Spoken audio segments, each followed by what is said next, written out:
sometime in the 21st century. This is the Star Trek Discovery Pod, a sometimes funny, rarely ever smart podcast covering all things new and classic Trek.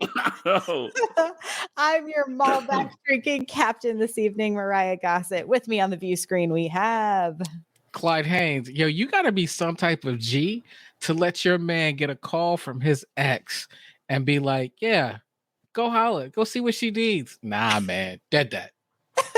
Clyde Haynes. Thank you. And Paul Sitachet. Hi, Paul. Hey. I'm not even gonna try today this week. I'm not even gonna try. I got nothing. No puns. No pun trials. All right. Picard loving Paul. It doesn't work. It sounds terrible. It just Picard patron Paul. Yes. Picard. Yeah.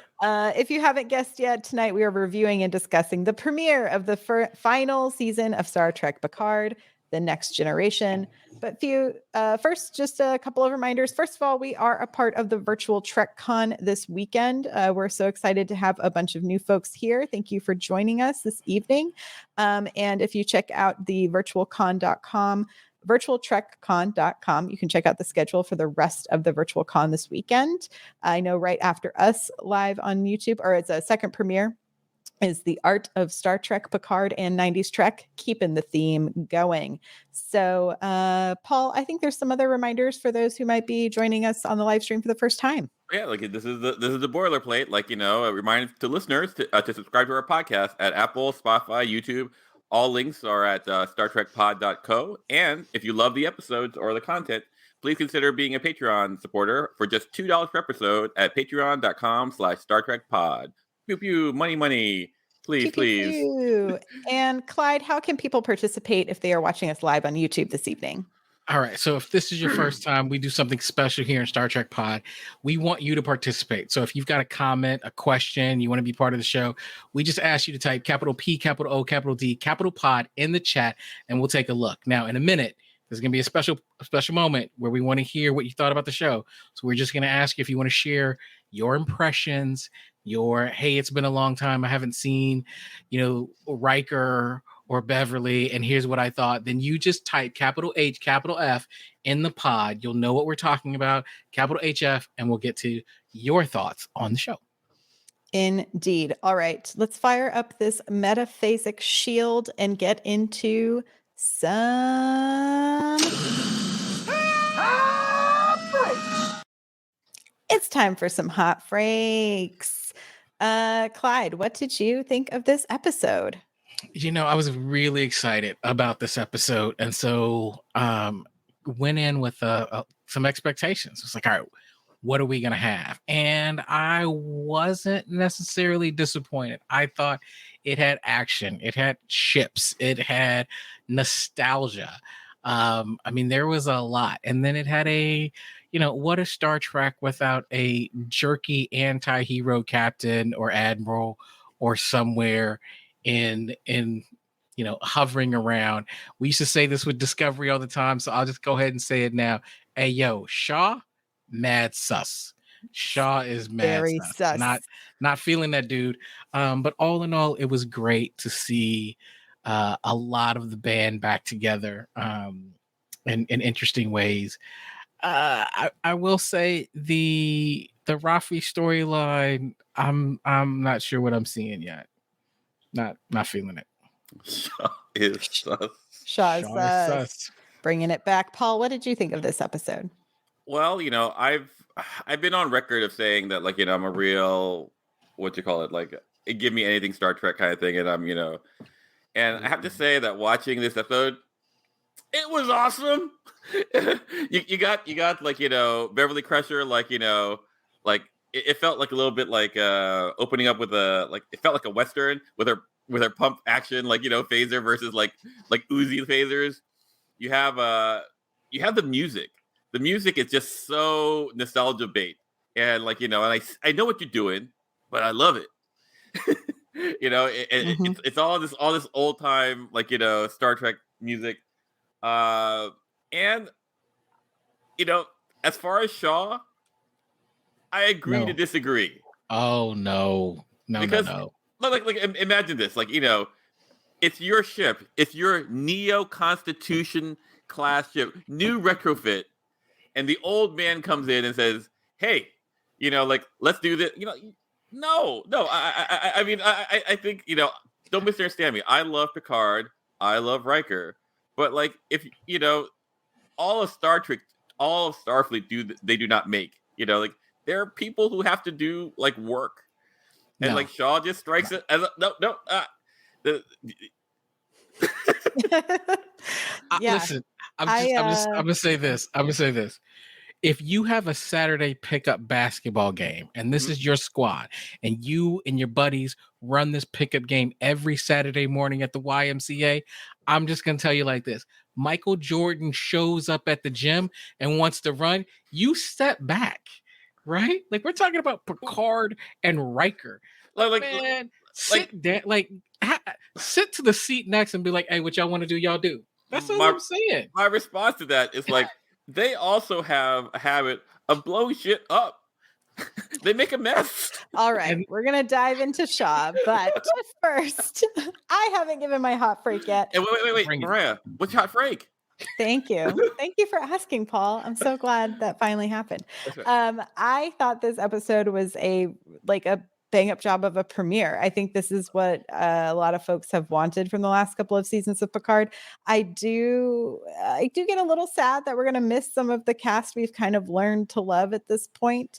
But I am excited to see what the returning cast is going to do. And I agree with you, Paul. The music is probably some of my favorite of most of the series. I think it's like an incredible job of weaving in a lot of nostalgia with a lot of new themes that we've kind of come to know and love. And way to open up with just Beverly Crusher kicking ass. And I'm like, if this is going to tell me what I'm expecting for the rest of the season, I am in.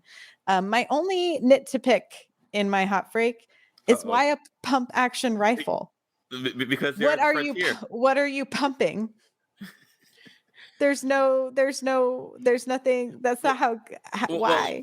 Why for a phaser? Like the evolution of the squirt gun was like you had the squirt gun and then you had the super soaker and stuff. Could it be that in the future, in the 25th century, pump action equals phaser fire? That's a miraculous technology. But why would you be able to shoot a phaser without pumping it, and then all of a sudden need to pump action a phaser? Maybe the point. maybe that pump is giving it like a little extra juice, right? So it's not just like a stun. Like this is like I got you in one shot. Yo, stun. Yeah, that's anyway. Let's see what we got going on in the chat with some hot breaks. We've got quite a few popping out. We've got Choopy with, I was so happy to see they didn't write off Laris off the screen. I like them together so much. I hope he doesn't dump her. I think that's going to be the first and last time we see her. That is my official predictus. No. We'll get her again very last episode. Did you see how she's like, there was this moment where she kissed him, and then it was like it was like this pat, and I was just like, oh, that's goodbye. Like that's no. Yeah. They talk about the bar, right? She goes like, "There's this bar on the planet I'm at." Yeah, that's going to be the last scene of the whole series. Exactly. If he ever makes it, it's like she might as well said, "If you could make it to the bar, like I'll know we have a chance, but if not, it's okay." Let's see. Kieran says, hot freak, loved the episode, but not sure I like the idea of Crusher avoiding Picard for more than 20 years because she apparently had his son. Not confirmed if it is his son. She had a son. I think he is of some kind of special experimental child, and that's why these people are chasing. I'm going to say it like this. Gates McFadden is a lovely woman. I imagine that she could have had any number of suitors. It does not have to be Picard's love child, like everybody thinks. Like, assuming that she carried a torch for this man, and this is the only man she had a relationship with. Not buying it. My hot freak on that is like, they haven't seen each other for 20 years, and the kid looks about 20. I'm just saying. I'm just saying. I'm just doing math and biology here. Well, he looks TV 20. I'm sure he's actually almost 30. He's like 34. So Yeah. she had a kid before Picard and her hooked up. There you I go. mean, listen. Here's a crazy take. I don't know. It's Riker, so I'm just kidding. Who knows who this child is? We'll find out. We'll find out. We got lots of hot freaks in the chat. I'm trying to see if there's any more I wanted to flag. Y'all got lots of good hot freaks in there, but I want to dive into this discussion, which is this feels like the TNG cast undiscovered country moment. You know what I mean? Like this is the like in TV Star Trek formation 6? of this. Yes. Okay. I mean, the name of the episode is The Next Generation. So I expected it to have a very TNG-esque feel to it. And so I agree. It does feel like, this definitely feels like a TNG movie to me. Like right. Do you mean Generations or Undiscovered Country? Undiscovered Country is where you had the warbird that can stay cloaked in fire. I might mean Generations. Yeah, probably. There you go. Probably, yeah. I wrote the wrong thing down. There's the torch, right? You know, the passing of the torch, or the passing of the pump action phaser. The pump action phaser, correct? Yes. I do. Yeah, like I said earlier, I loved seeing Beverly kicking ass. I thought it was. Did y'all catch a lot of we got a montage of Beverly artifacts before we have her awaken to the alarm. There's a ton of Easter eggs in this, and we can so much. We can go over all of those at the end. But I wanted to see how you felt. There's a line that Picard delivers about how he doesn't feel the need to have a legacy. And I was like, spoken like a true person who already has a legacy. Well, you know, if anything, Picard has this legacy privilege. Such legacy privilege. Listen, I agree with everything that you guys are saying. Like someone who says, you know what, I don't need a legacy, they're really trying to show their humility, while in their head they're saying, man, I'm Jean-Luc Picard. I run this piece. Like they know me. Like he's such a name. He saved the universe time and time again. His legacy is cemented. Like it felt like false bravado to me, or false humility to me. Yeah, I did think it was. So Terry Metalis has said that he was very inspired and wanted to do a Picard, Riker, Butch Cassidy, Sundance Kid vibe for this season, which I could definitely feel in their kind of witty little banter back and forth moments they'd had in the many shuttle pods as they went back and forth, oogling the incredible visual effects on that space station and ship. I was like very impressed. It looked so good. No, it's the Neo Constitution class. Like they said that, and I was going, Yep. Not the fat ship. Is that like a reference y'all remember? Did people call their Enterprise a fat Enterprise? I was like, I have never heard. That is such disrespect, mind you. Disrespect. I was like, no one wants the fat ship. I was like, what is this? Is this like a thing I'm unfamiliar with? Well, I mean, look, I think the thing that was really interesting to me about the Enterprise D, and E for that matter, was just that it was a huge ship, right? Like the whole idea is that it had a massive complement. I mean, it had a battle bridge. It had you could separate, which was a horrible idea, but like this was a massive ship. When you think about Voyager, when you think about Discovery, when you think about all the other ships that we really see come after it, even Titan, these are ships that are smaller, that have a much smaller complement. So I guess you could call it a big fat ship, but I'm with Paul. That's disrespectful. Like we're talking about the flagship of the United Federation of Planets. UFP, baby, UFP. I'm with One Trek fan. Maybe it was fat, is what they were trying to say. It's a pH. So that I would agree with that. It was a fat ship. It absolutely was. I wanted to kind of dig in a little bit to what we're setting up premise wise for the season so far. So we have Beverly with the distress call. We have sort of half of our known crew going out to try to rescue her via the Titan.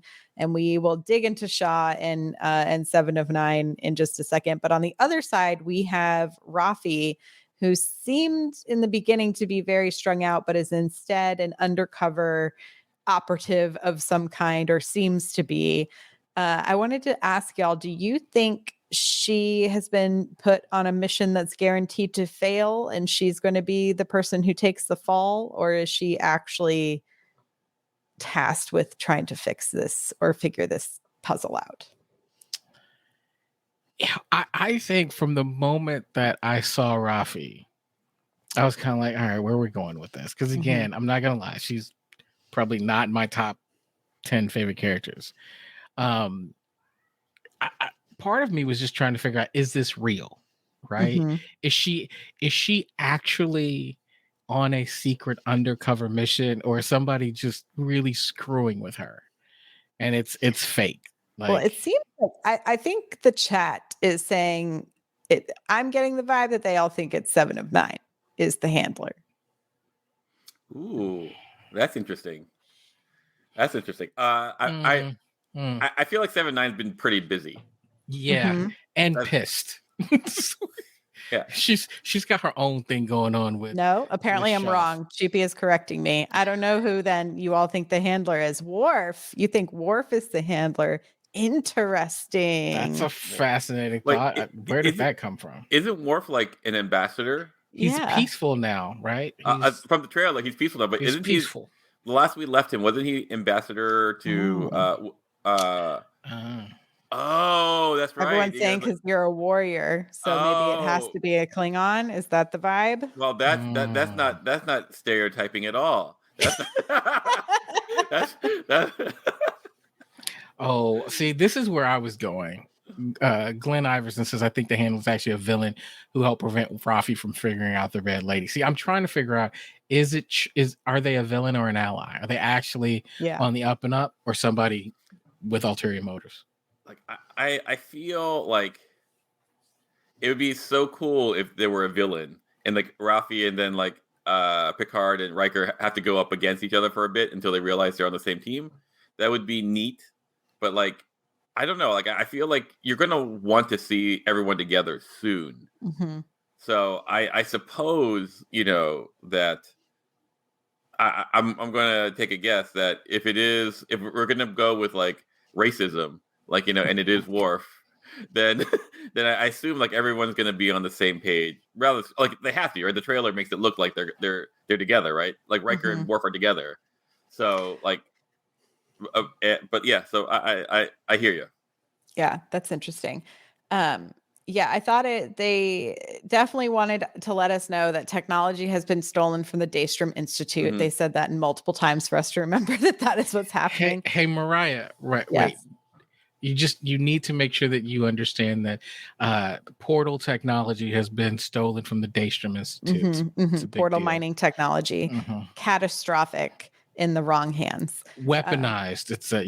Yes, very, very bad, which we did see. So it is interesting to me that the clue led to something happening on the planet that Rafi was already on, which I feel like maybe plays into what you're saying, Paul, is like it is someone who might be stringing her along or didn't want her to know in the right amount of time. I don't know. It felt too like neatly packaged that the thing happened in the same space that she was already residing in. You know what I mean? I guess I didn't understand that. Was it the same space, or was it just they just said sector blah blah blah? I didn't know she was in District 6. Oh, okay. And then she said set a course for District 7. Yeah, sure. Okay. And go now, like hurry. I'm just like I'm all about District 12 because like I oftentimes myself volunteer as tribute. Oh, I was going to what was District 11 with that alien South Africa movie. Yeah. You're District 4. That one, sure. I was like, I don't remember the name. Linda brings up a good point. Was Dr. Soong at the Daystrom Institute? I mean, everybody was at Daystrom. Isn't that Everyone made like it. That's where like we eventually first found Dr. Girardi, you know? yeah? I Uh, mean, I- yeah. like Daystrom's the MIT of the Federation, right? Yep. Effectively, like or DARPA, And of the it's where Federation. they go to, put away supercomputers. Maybe this was all actually a peanut hamper and Well, I would and the supercomputer from Lower Decks. I will start. Wait. I would Venmo like the production money if the villain is Peanut Hamper. I Okay. would I would truly die of happiness if it was peanut hamper. So I see that two things are happening here. One, we're gonna have to take a shot every time someone says the word Daystrom Institute on this show. And District two, 9. Thank you. Our people. District. It's called it's District 9 is the movie. Yes. Right. and then two, it looks like we're gonna have to find a way to weave in Peanut Hamper into every series of Star Trek. 100%. So I'm waiting for us to talk about Peanut Hamper in Strange New World and Peanut Hamper in Discovery. We'll 100%. 100%. Yeah. Peanut Hamper is going to survive and make it back to Discovery. That's my call. Yeah. In 900 years of the future. And for Strange New Worlds, it's in like a mirror universe time travel episode. That's right. Like she has survived the burn. Peanut Hamper. Jeez. Okay, we're off the rails here. Just Definitely not. I don't see why you don't understand Peanut Hamper is a valid villain in the Star Trek universe and shall come back. Like we are the Tom Paris Warp 10 right now. We're everywhere at once. Okay. Peanut Hamper is officially my least favorite character in the Star Trek universe. Oh man, you her and Badgie are gonna get together and just annihilate everything. That's just anti-artificial life form. So to all the listeners who are out there and people who are watching us in the pod for the first time, I really want to try and say that this doesn't happen. Like we don't get this off track every week, but I would be lying to you. So don't want to lie to you. We are a mostly funny, never smart podcast. Yeah. Anyway. Accurate descriptions, Paul. Accurate descriptions. All right. So we have Rafi kind of on this trajectory of a lot of death and destruction. She's not having a good time. She is on the edge of something not great. So we shall see what happens over there on that side of things for her. Back on our main plot line, we have Picard and Riker coming onto the Titan, and 7 of 9, aka Commander Henson, is in charge. What did y'all think of this concept that Shaw is making her go by her quote unquote human name, right? I think that is immediately when I realized that I'm just gonna say it, Shaw's an ass. Like right. That was like, I don't know that there is a redemption arc from him for me, because that seems so oppressive to say that because of whatever feelings you have, to say, all right, you will be called this, right? Like you cannot be called by your name. I don't know that I'm ever going to get past that. It's also like he made that comment about like previous Borg folks at the table. Yeah. And I was like, ooh, someone's mad that the Borg are allowed in Starfleet. Well, only 2. Only 2. Well, Hugh? No, Hugh was somewhere else. No, they're 2 people, right? It's Picard and 7. And 7. Yeah, I have feelings about it's problematic. It's problematic. It's definitely problematic. And then like starting dinner before they arrived, very rude. That was just like a baller, that was alpha dogging. It's my ship. No. I thought the best small moment performance for me was when he goes, I'm more of a Malbec guy, and Picard gives him like a death glare. I was like, there's true feelings behind that statement. I mean, listen. Okay, so you're anti-Borg. While the shade at Riker, right? Huh. You're like you're throwing mad shade at Riker. He didn't like jazz. He didn't like jazz, but both of them have a reputation of blowing stuff up and saving the world. Blowing stuff up and saving the world. But my response to that is like, if you had to flip a coin and one you save the world and the other one, you put the world in great jeopardy. That's not like for example, you understand that like in the series finale of Next Generation, Picard causes the problem, right? I mean, I'm just saying, like Picard caused, he jumps around and goes like, "Oh, we got fire that tachyon beam, fire that tach in 3 different timelines." Boom, he does it all, and I'm not saying it's his fault, but like, but there's this habit of like, ugh. I feel like Shaw is someone who in school had to follow all of the rules because he wasn't charming or actually smart enough to like figure out ways to get around the rules. Does that make sense? Well, I hear what you're saying, but wow, you're saying here's this person who is not. I'm saying there's enough. 2 paths to success. This is them saying there are 2 paths to the same place. You have a Riker captain and you have a Shaw captain. Mm-hmm. You can either fully play by the book and no one likes you, but you do get everything done, or you are a little bit more flexible with the rules because you understand that sometimes the rules need to catch up to where society actually is. 100%. So here's like, I'm going to go with my mini arc. So very recently, like a week ago, I watched Chain of Command, the episode, the 2-part episode with my wife because she had never seen it before. And this is the episode where Picard goes on a secret mission to blah blah blah. Cardassians capture him. 4 lights. There are 4 lights here. I have that shirt. I should have worn it for you, Paul. I should have worn my shirt. And it's one of the best episodes. But like, only recently have I watched it. And then like you watch Jericho, and he is a jerk. Yes, he is a jerk. And you know what? He saves the day. He saves Picard. He saves everyone. Like in that way, like Starfleet, awesomeness is not just reserved for Picard, Riker, and James Tiberius Kirk. Like there are we just don't get to see their stories. Like I don't like the way that Jericho handled his ship, but like he truly like saved Picard's life.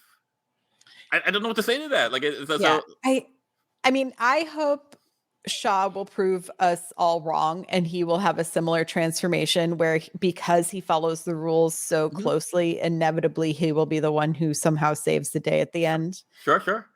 No, I'm hoping he gets accidentally shot with a pump action rifle.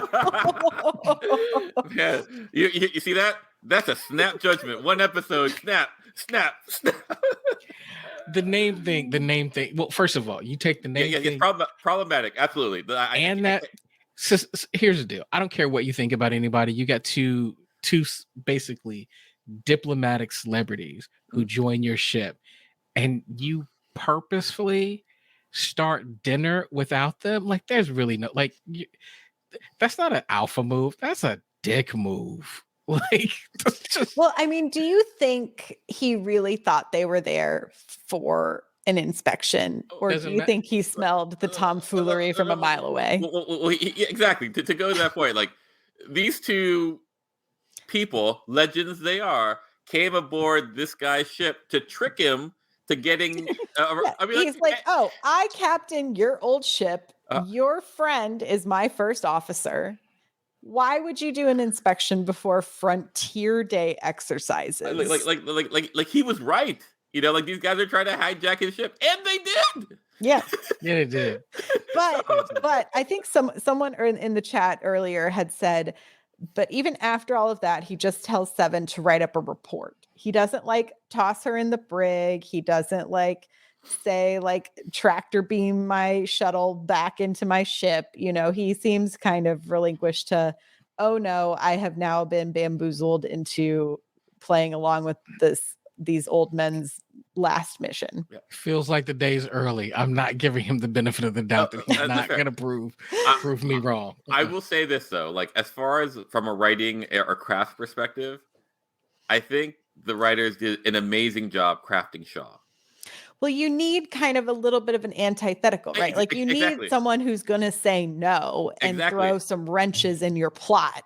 Exactly. And so I go oh, regardless of whether my feelings towards Shaw, the fact that he is by definition what a starship captain should be.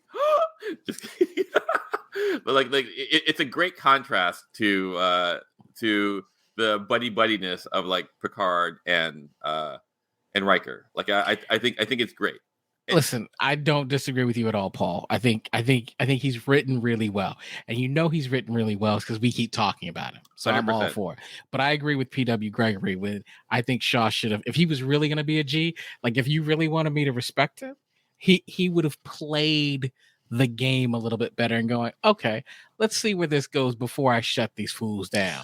Well, do you think he is setting Seven up for failure? I think he is thinking past this and says, I don't like having a Borg in Starfleet, and I'm going to find a way to make her mess up on her own so that I can just get her off my ship. See, here's to that. Like, he has the ability to go, I want a different first officer. By the way, how long was it since season 2 versus season 3? Like maybe a year, 2 years? Like, how did she go from cadet to well, I think it feels like it's potentially been a bit longer. Okay, like how much longer would you say? I don't know, maybe 5 years. So you go from cadet to like first officer on a So, I mean, if you have Janeway and Picard putting in all the good words for you to skip up ranks. And do you see how, as a captain, you might not be in love with that? All these people, 100%. This guy is mad that she is where she is. Or you can look and go, man, Admiral Janeway and Picard, right? Like 2 legends in the game. Like they co-sign on this person.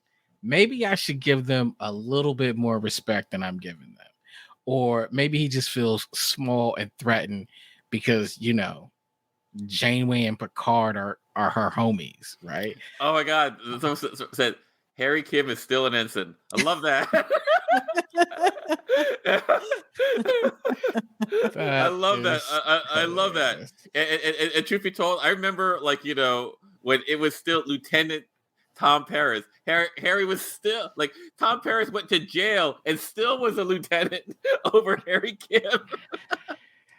Yeah, I mean, I don't know. It's not perfect.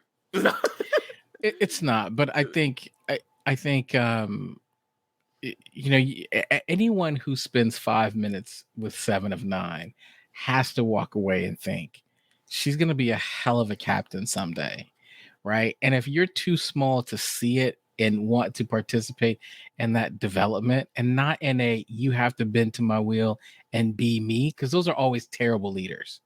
Right. If you're a leader who goes, you have to do this my way, exactly how I do it, and you can't develop the person and see what their strengths are, then you're an idiot. And that's where I think of Shaw right now is you've got 7 of 9 who could be an incredible asset to your team. Right. And you got to riding the bench. I'm not feeling this dude. He's firmly in clown status for me right now. Clown status. That's right. Like I said, you see someone who's firmly entrenched in the Riker Picard culture. And I am too. I'm nice, Myrriah. But I'm just saying there are other alternatives. There are other ways of leadership. Once again, Jericho, not my favorite. Think he sucks. Save the day. Save Picard's life. So I don't think Jericho is a clown, right? Because Jericho came in and was like, and you guys need order. Like he was like, I am a tool and I'm here for this particular reason. Right. So he was a bit of a jerk and aggressive, but I didn't think he was a clown. Shaw is a clown. I don't know. It's early in the day. I'm gonna call my shot. By the end of the series, Clyde's gonna man, I miss Shaw. Shaw saved the day. Oh my God, Shaw is the man. He started off rough, but boy, did he shine like a diamond. My call. I'm right there. All right. Official predictus from Paul. I wanted to ask y'all, do you think there's going to be any connective tissue between the potential terrorist group that Rafi is investigating and the people who are chasing Crusher? It has to be. Exactly. I think there has to be it would just be completely weird if it's like two separate storylines for the final season. Yeah. I think they're going to merge. Hopefully artfully, even clumsily would be fine. But I think that somehow this is one big overarching kind of story. Do we know if Situation. Seven and Ralphie are still dating? Well, she said to her fixer, drug buyer person, that her girlfriend broke up with her. So TBD if that's like a cover story as a Mhm. part of being undercover, or if they did break up. I wouldn't be surprised if there's a little bit of rough waters with those two, just because they're both fairly stubborn. I imagine it's not all sunshines and rainbows, but I would love it to be. It would be nice. I don't know. Relationships are complicated. Yes. Very, very true. What did y'all think about the reveal of our pilot LaForge on the Titan? You go, Clyde. You go. As you all, many of our long-term listeners know, I'm a huge Geordie LaForge fan, so of course I was for it. I also love the fact that she seems very different from Geordie, but she's in pretty much the same seat where we got to first see him. So before Geordie was kind of rocking the Engine room. that engineering gold. Mm-hmm. He was a helmsman. Like he was piloting the Enterprise, and so to see his daughter in that spot just felt like it actually felt a little more right than I expected. Yeah, I did Yes. like Crash LaForge, and then we get Riker giving uncle vibes very much when you bring like Yeah, the if your embarrassing uncle. yeah, who drops you off at school one day and is like, "Have a good day," embarrassing nickname in front of all of your friends. Yeah, no, absolutely. It was, Uh, I oh, thought it was cute. yeah. I hope she's the main character. I hope this is just isn't a lip service kind of thing.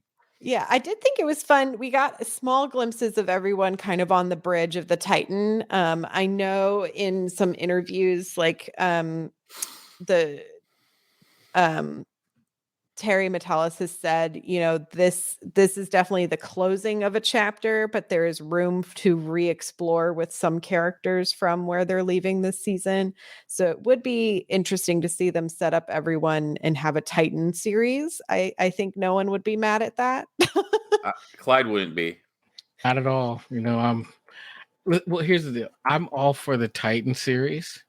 Like, I think that would be a great series. In order for that to happen, again, Shaw needs to be accidentally shot, and then we're off to the races. But you don't think it would be interesting to have like a Seven and Shaw kind of counterbalance each other, even after a potential reformed Shaw, after he learns to bend the rules a little bit? No. Absolutely not. I want Seven to be the captain, and I think you can bring a crew, because the truth of the matter is we see a lot of faces on this bridge crew, but so far I don't know anything about them. Right? Yeah. We know one thing. We've got Seven, we've got Shaw, and then we've got Crash LaForge. Like, that's it. Mm-hmm. So I think there's an opportunity here, and for one, I think having a Titan spinoff after this, gold, where you can bring in Seven of Nine, and then you can bring in a crew who we actually get to know and care about and love. I'm all for that. I'm watching it. I wanted to ask y'all if you had any theories as to, beyond the sun of it all, why Beverly and Picard have not talked for 20 years. Well, because obviously Picard's a cheater. He probably was philandered on her, and probably. No, I'm just kidding. The answer is I have no idea. I have no idea. Like I tend to think that Picard's bad with maintaining relationships. Mm-hmm. But for Beverly, I think it feels personal. Like, I think, I don't know. It's like I don't know. Like, honestly, if you ask me, do I have exes that I haven't spoken to in 20 years? Yes. I mean, did we serve on a ship and almost get married? And And we're that close for 7 years or however long it was? No. But I can understand not wanting to reopen that wound, I think. But I think it's something deeper than that. It hasn't been revealed to us yet. Assuming that Beverly doesn't die, I hope we'll have that confrontation. There is no Beverly is not dying in this first episode. I don't think she would have signed on to do it if she died within 2 episodes. I do think it'll be interesting to see how they resolve all of that and why she's cut off contact to everyone, because that was kind of Riker's point of like, she hasn't talked to anyone, it's not just you. So I wonder what she has been kind of up to. I know there is reference to she's been doing some sort of Doctors Without Borders type of situation, and she's not trusting the Federation anymore. So it'll be interesting to see. I find it fascinating, especially in more new Trek, that we're in a utopian quote unquote society, right? Like we are seeing these dark underbellies about how it can't always be a utopia, and there are always going to be subsets of people who don't benefit from these systems as much as the others, right? It cannot be a perfect governmental system. And I don't know, I just find it fascinating. So it'll be interesting to see how that kind of plays into each other. Myrriah, how do you feel about that? Right? Like it's a big departure. Okay, so look, it's one thing for us to look at Strange New Worlds and then see kind of a very different Federation. It's another thing for if we go back to Discovery when it was a prequel, right? And we're looking at the Orions and we're looking at all these things. But for many of us, when you think about the Next Generation and you think about Voyager and you think about DS9, the Federation was a utopian society. It was all the things that plague us and ill us had been dealt with. Now this re-envisioning of the same time period, they're undoing that. Oh, everything's perfect inside the Federation, and there's this beacon, and we're seeing that there's some real issues. Like, if you think about it, from what Rafi has shown us, is that even in the Federation of the time period that we're used to, there was still drug addiction. Like that's a big thing for us to go from, no, we've dealt with all those things, there's no poverty, to nope, at the very same time you're thinking of, there's been drug addiction. Well, I mean, I think it speaks to the idea that like with anything that has that much power, there's going to be corruption. Do you know what I mean? Because like there is, I think there's always the goal of the utopian society, and you can see how it is better in some ways, but it's like, who are they ignoring? What cultures haven't been integrated? Like not all of the planets involved in the Federation probably have equal say or equal voice into what's happening. Like there are definite power plays and dynamics. I think it's, at the onset of Star Trek in the beginning, it was alongside the same time as like the United Nations being formed, right? And it was this idealized version of a government that was this worldwide government, and, kumbaya, we're all going to start finding ways to use diplomacy to get along. But even in this utopian society, like all of these ships still have ways to fight each other. These aren't like, there's still weapons. This is still a very like naval feeling vibes. There's still some sort of militarization happening here. So I think to me, it's a smart evolution to say, like, yes, the idea that anything could be a perfect utopia is still in the future. And there's like always room for growth, which I think to me is the heart of Star Trek. It's like, you should always be aspiring to be better. Like even in like, DS9, there was the Orion Syndicate that like, O'Brien kept on like, being part of, right? So and there's Section 31 where like you have all these aspects that like there's the top level of like here's perfect society, and then there's the under level of like, and here's the sewer of society and all the things that make this level possible. And I do feel like I'm with you, Clyde. It sounds to me like you're a little conflicted about seeing the non-utopia plus, of our, of our next gen, like experience, and it's interesting because I think it's a great evolution. I don't know if I get the same feeling about it in the same way that I used to when I watched Next Gen for the first time. Like, I don't even know if I could accept a clean version of society at this point. Yeah. Well, do you also think it might be like when you go back and reflect on a lot of, like, we go back and rewatch old episodes and, like, yes, there's those like idealized theories and metaphors and like plot lines that we have, but we can all see the like societal influences of the time that it has been made, right? Like how 100%. and how those things leak in. And so I think it's, like all good sci-fi is commenting on the state of the world today. 100%. Yeah, you asked if I'm conflicted. I don't know that I'm conflicted, but you bring up a good point. Like, also, here's the interesting thing that I can't separate is that just as the series has changed and the world has changed, I've changed, right? Like, truth be told, I was a teenager, a young adult when I was watching TNG and when I was watching Voyager and DS9, and the idea of an idealized world that where I didn't have to deal with the stuff that I was dealing with in the 90s was really fascinating. The idea that here's a world without poverty, here's a world without racism, here's a world without sexism. Like that really appealed to me. Sure. 30 years later, am I a little bit more jaded? Am I a little bit more experienced?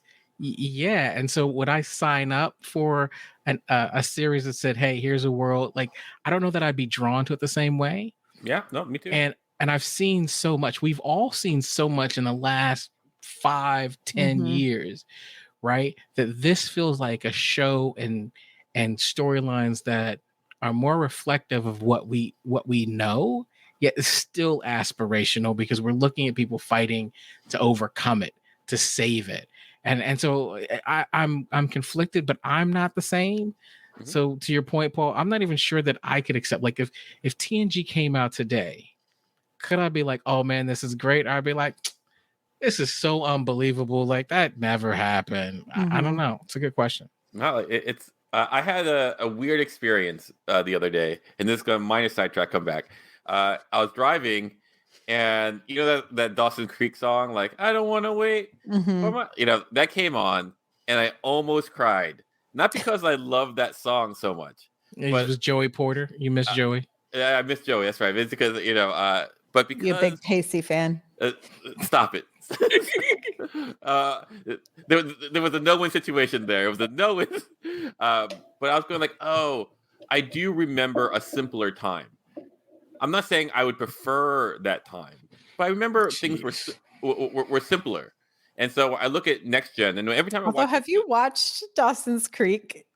I have like not. I like have a rewatch. Let's just say it's not as idealized, I think, as we all remember. And simple. It opens with a student and a teacher having an affair. Yeah. My response was the time frame, right. not the show. But Star Trek, I always when I stress watch TNG nowadays, it's just because I go like, oh, it's simpler. I don't watch I just watch. Oh, it's simpler. That of course Picard is right. Of course there's a right thing to do. And I feel like today's Star Trek doesn't do that as much. Like I think Strange New World has a great balance of it, but I think Picard in this season 3 is also hitting a balance that I like, where it's enough realism where I go, this isn't fake, or like, I mean, it has wormholes, so it's fake. but inevitably our heroes are going to be okay. Right. Yeah, it's right. Like it's the right pinch of realism and the right amount of like idealism. Those two things. You bring up a really good point. This very podcast kicked off with the pilot of Discovery. And if we think about that, in Discovery, Burnham was put in an almost impossible position, right? There was a no-win. Does she go on her instincts, which is very Picard Riker-like, or does she go follow by the book? Like that, there was a no-win situation. And what we saw, very different, was we saw her go with her instincts and ultimately get demoted and put in prison for it, which we've never seen. And I guess that's to Shaw's point. Yeah. We've never seen Riker or Picard or Kirk ever really get taken to task for these outlandish acts that they've done. Oh wait! Did you say outlandish acts? Did you just say that? I Do you did. admit that they're outlandish? Outlandish acts that save the world. Yes, I'm not saying. Just saying. At the end of the day, you go, wow. You say you don't go. You know what? Thank you for saving the world. I'm now going to put you in jail. You say thank you for saving the world. Man, I wouldn't have done it, but you did it, and I appreciate that you did it. Congratulations. Here's a medal, and you move on and you thank them for their service. Well, to just the minor thing in the Gambit, where Riker and Picard and find that Vulcan artifact at the very end, Data goes like, well, Commander Riker, you've committed mutiny, and Picard goes, well, I'm dead, so I'm gonna go to sleep, and then Data takes Riker to the bridge, and it goes. I was just joking, but Data keeps it going. So, oh man, there were quite a number of Easter eggs in this episode. I was trying to just hit on a couple of them, but I'll let y'all know that Den of Geek has a very comprehensive list if you all want to check it out. So this episode opens up with in the 25th century, which is obviously a callback to the Wrath of Khan, which starts with in the 23rd century. And then we also hear a few notes of the first contact score as the episode starts. And what's interesting is each season of Picard has started with a different sort of classic standard. Mm-hmm. So this one is I Don't Want to Set the World on Fire. Prior to that, there was Blue Skies, and season 2 was Time Is on My Side. So what do you think is, if there was a theme to be pulled from Blue Skies season 1, Time Is on My Side season 2, to I Don't Want to Set the World on Fire season 3, what do you think they're trying to say with our song selection choice?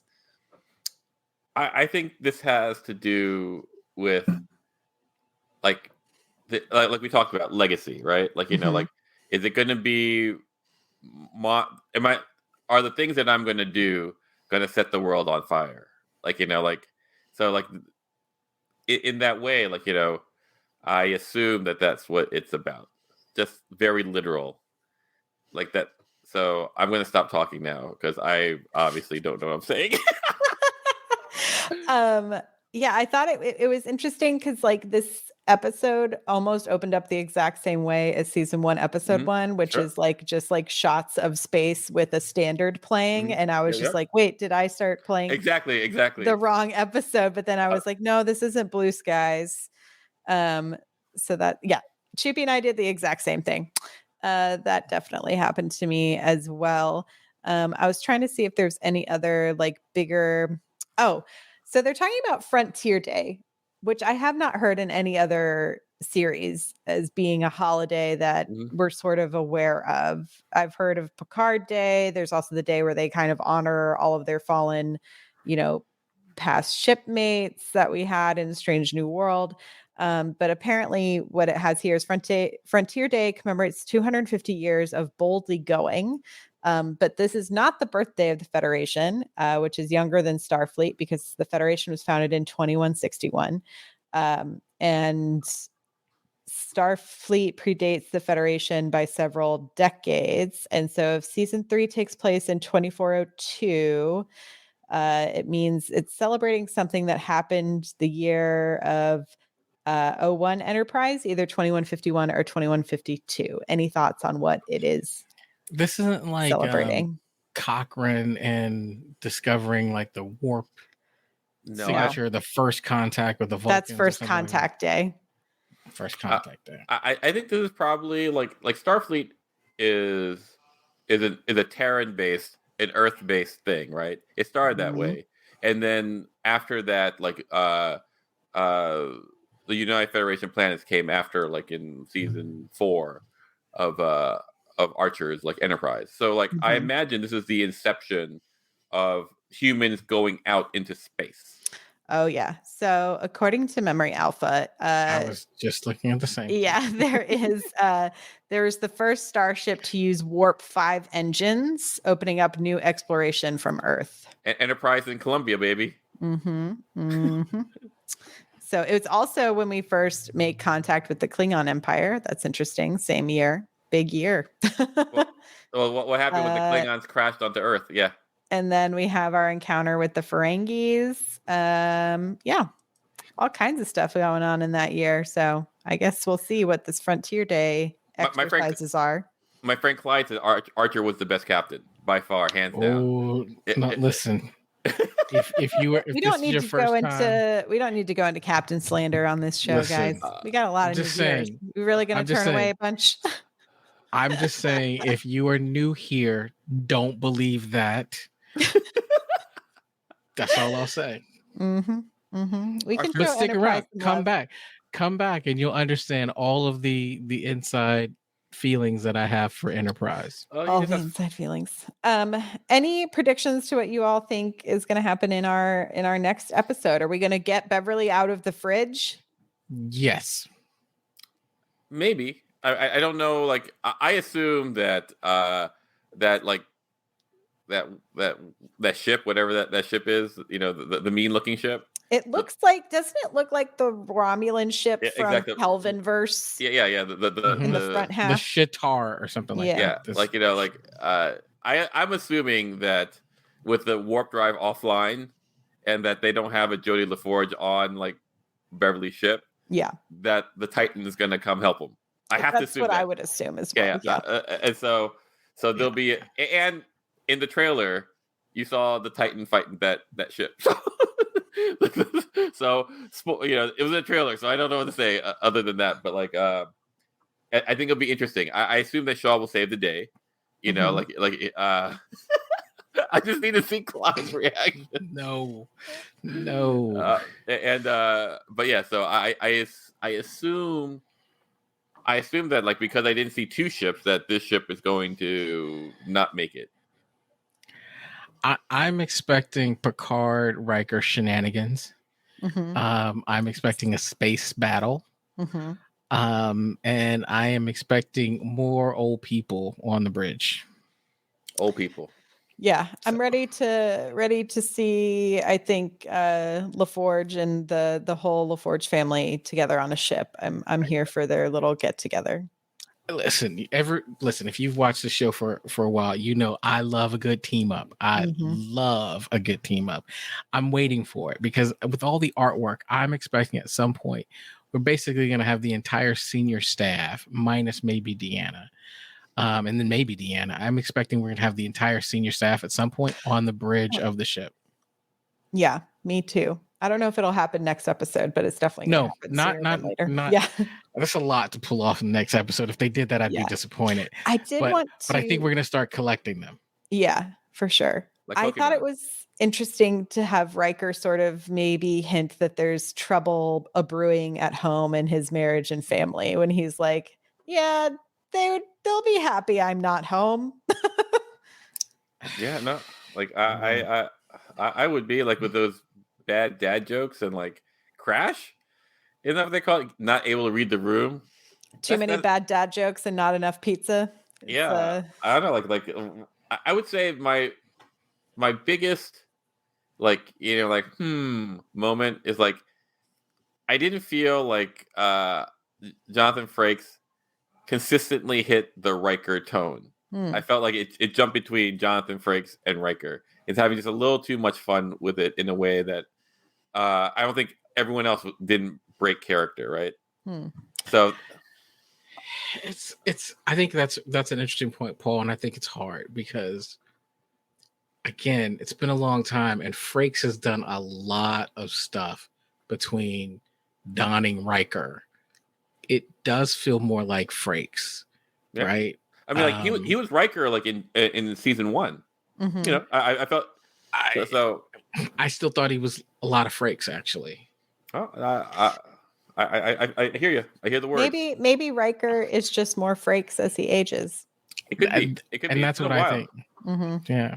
You know, it's a lot. I'm waiting for as soon as I see him take a seat on a chair in a perfect Riker way, then everything will be fine.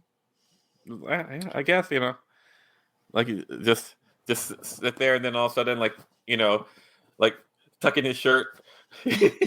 I mean, to the point, like it's been a long time, and I think when we left the Enterprise, Riker was number one. Mhm. He was a second guy, right?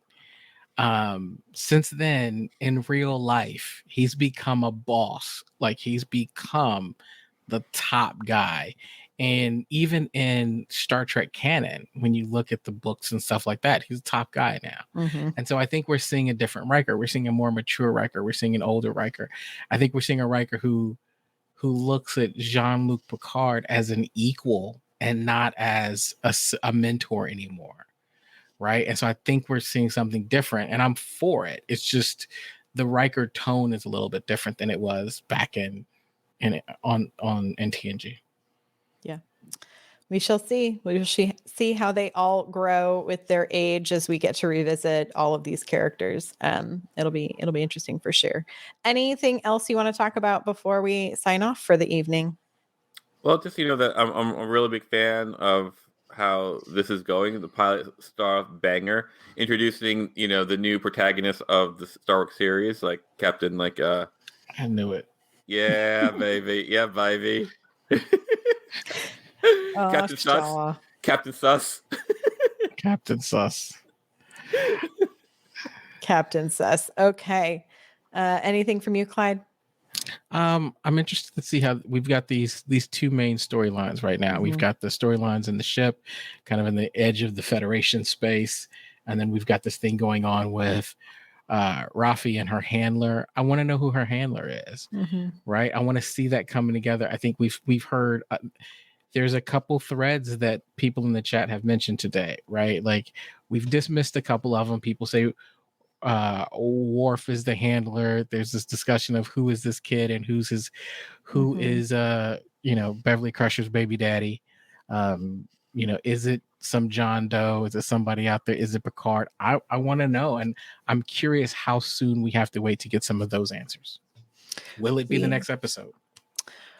We shall see, and we will be talking about it again live next week. Wait. Yes. What if Shaw is the handler? I don't think he is, but sure, Paul. Good one, though. That was a good one. It's a good one. It's a good theory, Paul. It's a good theory. But as I was saying, we will be back next week to talk about I think it's just the Next Generation Part 2, I think is next week.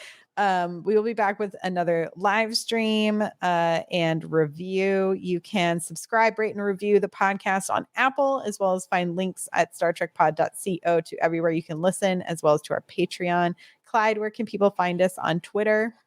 You can always find us at Star Trek Pod on Twitter. Shout out to Karen, who runs our Twitter. Thanks, Karen. We appreciate you, Karen. Thank you all so much for joining us tonight for Star Trek Discovery Pod. We will be back again soon. Live long and prosper. Bye-bye. Bye, everyone.